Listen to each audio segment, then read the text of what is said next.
Hey, thanks for taking a look at this, and I'm hoping that tonight you're going to alter your plans to be at a Crossroads location tonight. We normally have something called Next Level on the last Wednesday of every month, but instead this is going to be a night of hope. Our Crossroads Uptown campus is going to be coming over to our Crossroads Oakley campus, and our Westside campus, our Florence campus, our Mason campus are all going to be having live music and live prayer, but then we're going to go to a centralized message because we all want to be grieving, praying, and getting the same information at the same time. And in case you haven't heard, our city is hurting.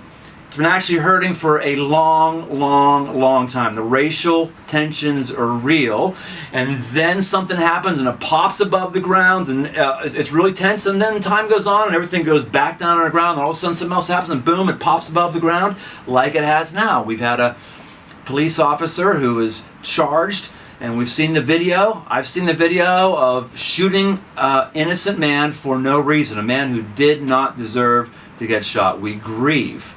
We grieve for that man, that man's family. Their life will never ever be the same.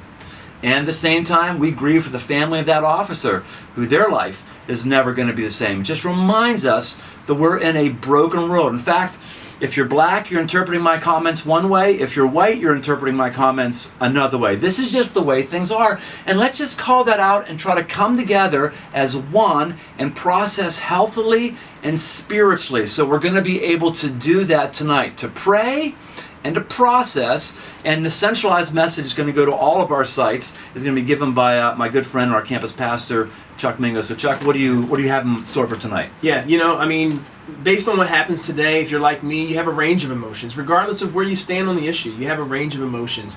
And I think it's really important that in times like this, there is a place where we can come together, process together, and be unified.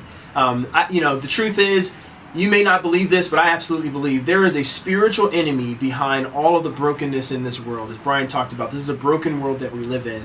And that spiritual enemy would love nothing more than to use an incident like this to divide us and ultimately to destroy us.